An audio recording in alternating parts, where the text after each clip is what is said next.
Part 2 on Charlie Munger. So let's discuss risk and investment attitude. Risk to us is the risk of permanent loss of capital or the risk of inadequate return. In academia, they say risk is volatility, and most of the investment community likes to think like that. However, the question is, how much can I lose? That's it. Volatility, take advantage of it, and if the stock price drops, buy more.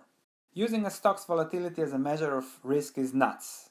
This is why I love Munger. He tells 95% of the investing community that they are nuts. Mathematical models and all that is for nuts people. Just look at the margin of safety, the value, the earnings, and you'll do good. Continuing on volatility. Volatility is an overworked concept. You shouldn't be imprisoned by volatility. Some great businesses have very volatile returns, for example. Seas usually loses money in 2 quarters of each year, and some terrible businesses can have steady results. If you find companies that over the long term are stable, but in the short term are cyclical, take advantage of how the market sees. Everybody likes stability, however, you can really make money in volatility. Munger continues, we don't give a damn about lumpy results. Everyone else is trying to please Wall Street. This is not a small advantage. From the comments I get a lot, stability, dividend, I make 20% a year. You can't make 20% a year every year. You can make 20% on average if one year you make 60 and the other 0. Don't expect stability.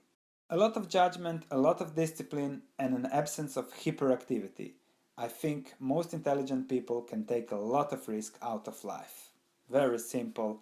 Judgment, rationality, hard work, discipline, and don't overdo it. Don't get overexcited in investment.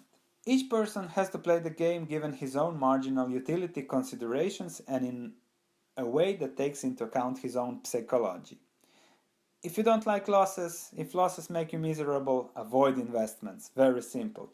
So adapt your strategy to your own nature and your own talents. Trying to follow somebody is not good. There is no one size fits at all investment strategy. So even when you watch this channel, try to learn fit what fits for you, and that's it. For example, excellent quote, if we'd use the leverage that some others did, Berkshire would be much bigger, but we would have been sweating all night. It's crazy to sweat all night. I want to get rich so I could be independent, and so I could do other things like give talks on the intersection of psychology and economics. The main difference between Munger and Buffett wants to be the richest in the world, Munger wants to enjoy his life with having enough money. On overvalued markets, there is a lot to be said that when the world is going crazy, to put yourself in a position where you take risk off the table. So always focus on taking risk off the table. Can you invest in this environment? So in 2017, stocks are extremely risky, so think about taking risk off the table, especially if you're well off and rich. Here's one truth that perhaps your typical investment counselor would disagree with. If you're comfortably rich and someone else is getting richer faster than you by, for example, investing in risky stocks, so what? Someone will always be getting richer faster than you.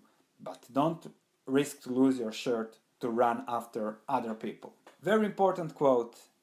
Always compare investments, what we have been doing with a table at the end of each stock analysis video.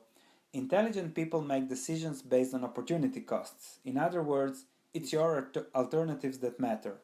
That's how we make all of our decisions. Opportunity cost is a huge filter in life. If you got 2 suitors who are really eager to have you and one is way the hell better than the other, you don't have to spend much time with the other.